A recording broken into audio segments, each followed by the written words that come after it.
Okay, so what do you think of digital art?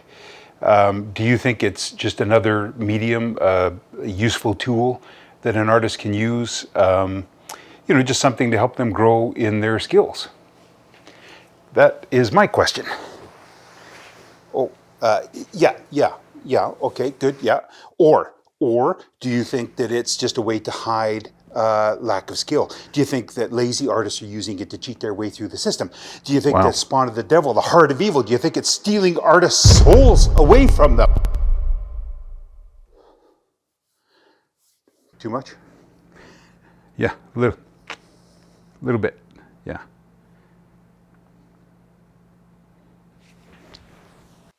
So that's meant to be a bit of a lighthearted intro, but it's dealing with a more serious topic, and that topic is judgment in art, and there's no getting away from it. Judgment happens in every aspect of art.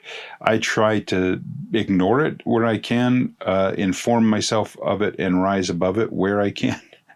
But sometimes there's just no escaping it. And when I began to research digital art and just found I was getting more and more curious about it, I felt like I was just getting showered with all these angry opinions.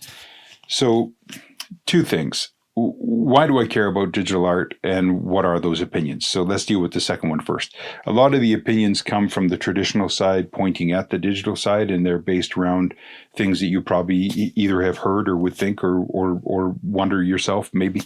But some of the harsher ways of vocalizing them are like the digital artists are just lazy. They have no talent. They're using the computer to hide that fact. They're gaming the system. It's things like that. Yes, there are artists in the world, traditionally as well as digitally, that cheat, that lie about their skill base, that fool people into thinking they're better than they are. And then there's people all the way up the spectrum to purist weirdos like me that just try so hard to build their organic skill, they make everything so much harder on themselves, and everything in between. So where it lies for me is in the fact that judging something, I can assess all that as fact, but judging it is the problem. Mostly my point of view is that if I don't know somebody's journey, if I don't know their heart, it's above my pay grade to judge anything they're doing in the first place. But I also had no knowledge of digital art personally. I mean, I've never done it up until recently, never played with it, just was ignorant of it. How do I form an opinion about something when I'm completely ignorant of it? So I just kind of always had it on the back burner. The other side of it then, if I just ignore the judgment side and just say, my opinion now, having done it, is that digital art is just another medium. And it's not an easy one. I'll tell you that right now. There are many things that can be made easier in the digital art medium, for sure. You can build shortcuts. There's lots of things you can do. But the art medium itself is still no easier. It's just a different medium. I can draw on paper and I can erase, or I can do different things, use different techniques. Even in the traditional world, some people would say some of those techniques are shortcuts. I mean, I draw from hand and eyesight. Sight C, whereas other people use grids or projectors. Some world, that's considered cheating, right? So the judgment is never going to go away. It's the reason you're using it and what you're hoping to achieve out of, I suppose, that really matters at the end of the day. So I learned who I was, and I figured out what my goals were, and I just applied that to digital the same way I would traditional. So for me, it's just another pad of paper. It just happens to be a virtual one. And I've been enjoying the living hell out of it, by the way, I got to say. The second thing is, why did I care? Why did I get into digital art? It happened for me in an organic way. I've started doing a coaching project with the Calgary Stampede here in town. And they're a huge organization that does an outdoor event every year. It's the greatest outdoor show on earth. If you haven't seen it, Google it. So one of the things that they do is they build their main advertising campaign around one image. And in the last number of years, that image has been based on a fine art painting.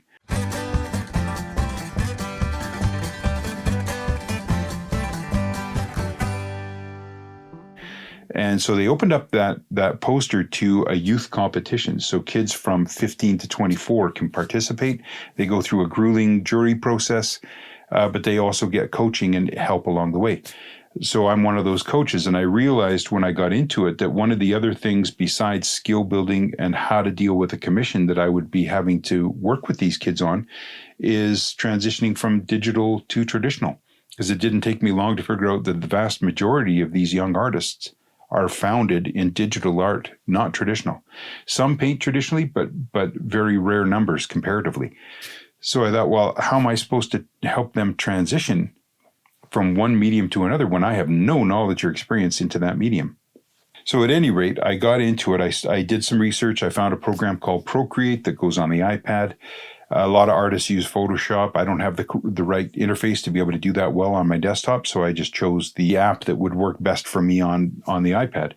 And I really love it. I'm kind of a Procreate baby, I guess you could say. I've tried a couple others since, but Procreate remains my favorite, maybe because it was my starting point. And I say baby humorously, but also accurately. I have been playing consistently with digital art, but only for a couple hours a week for maybe a year. So it's, I'm definitely new.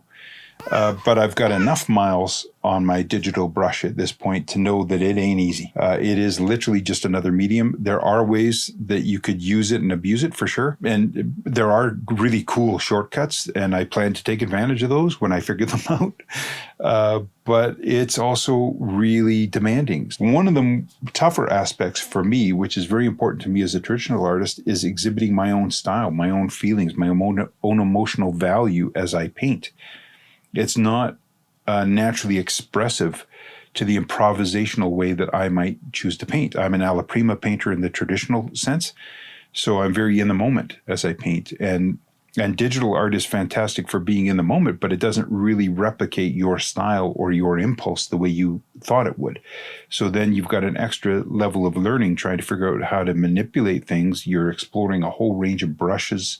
It's a vast world that I've stepped into, and I got to say I'm loving it. One of the things that I'm really loving the most is it's kind of, in a way that's purely emotional. It's connected me to my own childhood, like the comic book nerd that I was is very much alive again. I'm inventing my own concept characters. I'm having a ball just creating a few swipes and then seeing what I see in it and then building that character out of those things. And just the freedom that it's bringing to me has had a very positive impact on my traditional work. So I'm viewing it as a different medium for sure, but a very useful one and its own medium in its own right. And I will show you a couple of images that I started with, just really rough images that sort of were meant to show me how the thing worked, what the brushes are like, what brush options are there, what sort of paper styles can I create or can I create them, things of that sort. Next video after this one, for those who aren't interested in digital art, is going to be the traditional version of the very same painting. Because I was really curious in my mind. Once I did a digital painting, it was clear to me that some things were much harder for me to try to do digitally than they are traditionally, and vice versa. So I really wanted to get a firsthand comparison of that, and I wanted to build those comparisons into the video. So this is really part one of the digital process. Part two will be the traditional painting. So hope you join me for that one as well. And then before I get into the actual painting of Boba Fett, I will mention that I have fallen in love with digital as a medium so much that I'm launching a second YouTube channel called Digital Doug. I'll link the first video in the description below. And if you're interested at all in following my digital process, feel free to check that video out. But if you're not at all interested, have no fear. This channel will remain entirely devoted to traditional painting. It's still my main thrust. It's still the thing that I loved. I'm very tactile, and I will never not want to be a traditional artist. So the traditional and digital are kind of, I don't know, motivating different parts of me in different ways. So hopefully that will be an interesting journey on both spokes of the wheel for you to watch. So let me know what you think of all that. Let me know what your thoughts are on digital art. Be kind. I like my comments to be kind if you don't mind. I appreciate that. So even if you are negative about it, let me know in the most positive way possible. But if you also have positive feelings about it, let's talk about that too, and things that you might use it for. And then I may see you over on the other channel. So thank you for joining me, and let's get into the painting process.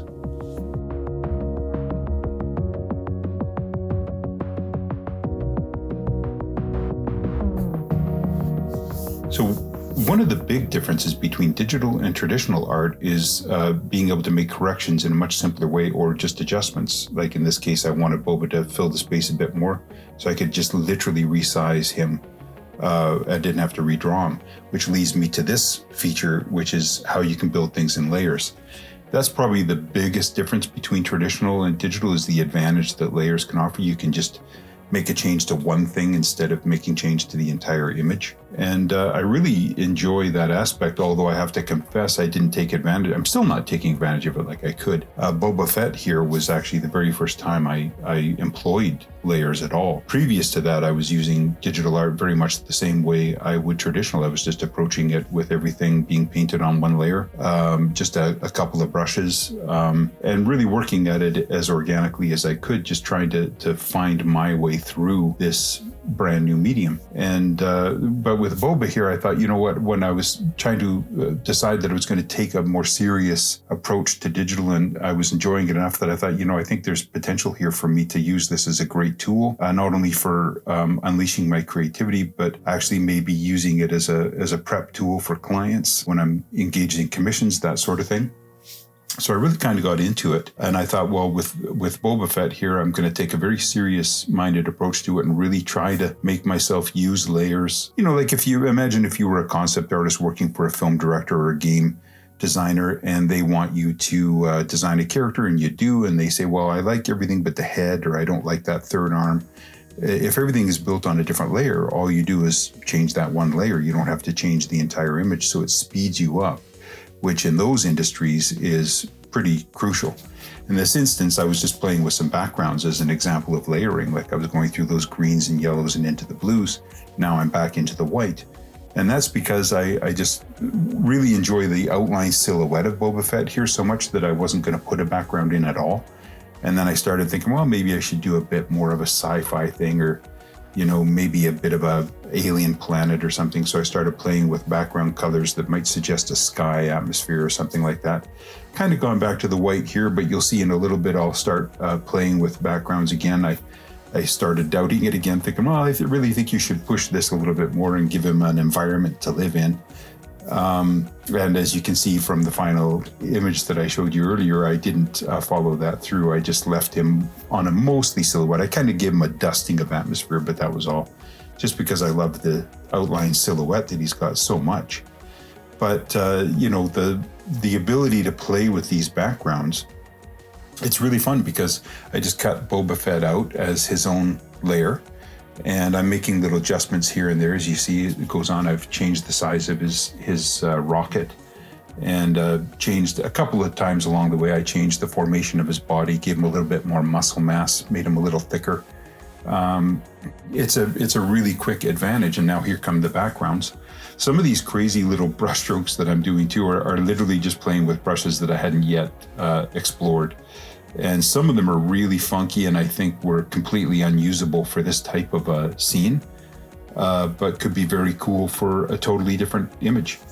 But as I go through all these different ranges and kind of try to create things, I start doubling or duplicating layers of Boba himself and playing with the saturation and the color range, turning them red, blues, purples. Didn't really like any of it. It wasn't really giving me the feeling for him that I wanted. I just ended up deciding that I just really liked him all by himself as much as possible. I did a little sort of improvisational slash of color that you'll see in a minute that was initially, I think, blue or purple, and then I turned it into red, and now it ends up being orange. And that's how I ended up having the background. And I just love this version of the image. But that's really what digital brings that I think can be very helpful. So hopefully you enjoyed this, and we will see you in the next episode where I paint Boba traditionally. But then also maybe over on Digital Doug, you'll see me paint some other digital image, and we can go into this a little more deeply. Thanks for joining me. Have a good day. Take care.